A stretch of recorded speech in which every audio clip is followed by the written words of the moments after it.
Friends, ఈ video మీకు నచ్చినట్లయితే లైక్ చేయండి, షేర్ చేయండి, కామెంట్ చేయండి. ఈ ఛానల్ను సబ్స్క్రైబ్ చేసుకోండి. ఎందుకంటే నేను పెట్టే ప్రతి వీడియో మీకు నోటిఫికేషన్ రూపంలో రావడం జరుగుతుంది.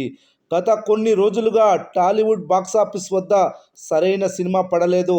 అసలే summer season, different mass content cinema కోసం ఎక్కువ మంది ఎదురు చూశారు.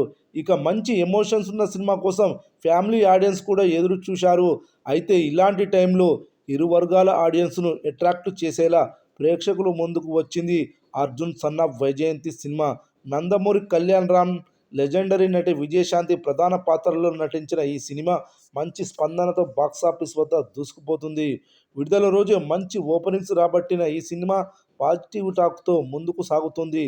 మొత్తానికి అర్జున్ సన్ ఆఫ్ వైజయంతి మంచి ఫ్యామిలీ ఎమోషన్స్తో పాటు మాస్ యాక్షన్ను సమంగా మిక్స్ చేసిన సినిమాగా ప్రేక్షకులను ఆకట్టుకుంటుంది. నెగిటివ్ ట్రోల్స్ ఉంటూనే ఉన్న సినిమా జాతర కొనసాగుతుంది.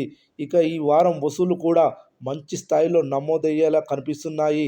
కళ్యాణ్ రామ్, విజయశాంతి కాంబోలో వచ్చిన ఈ ఎమోషనల్ యాక్షన్ డ్రామా వేసవిలో ఓ సేఫ్ బెట్గా నిలిచే అవకాశం స్పష్టంగా కనిపిస్తోంది.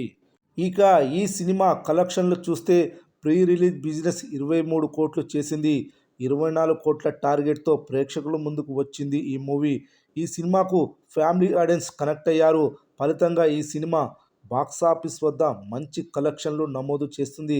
అయితే ఈ సినిమా మొదటి రోజు 5,15,00,000 గ్రాస్, రెండవ రోజు 3,50,00,000 వసూలు చేసింది. ఆదివారం వీకెండ్ కావడంతో ప్రేక్షకులతో థియేటర్లు కలకలలాడుతున్నాయి. భారీగా ఆక్యుపెన్సీలు నమోదవుతున్నాయి. ఈ సినిమా మూడవ రోజు 33 ఆక్యుపెన్స్ ఓవరాల్గా నమోదు చేసింది. మూడవ రోజు ఈ ఆక్యుపెన్సీని బట్టి చూస్తే 4.5 కోట్ల గ్రాస్, 2.5 కోట్ల షేర్ వసూలు చేయనున్నట్లు తెలుస్తుంది. ఈ సినిమా 3 రోజుల్లో 13 కోట్ల గ్రాస్, 8 కోట్ల షేర్ వసూలు చేసినట్లవుతుంది. ఇంకా ఈ సినిమా 16 కోట్ల షేర్ వసూలు చేస్తేనే హిట్ అవుతుంది. చూడాలి మరి ఈ సినిమా బాక్సాఫీస్ వద్ద బ్రేక్ ఈవెన్ అవుతుందా లేదా అనేది.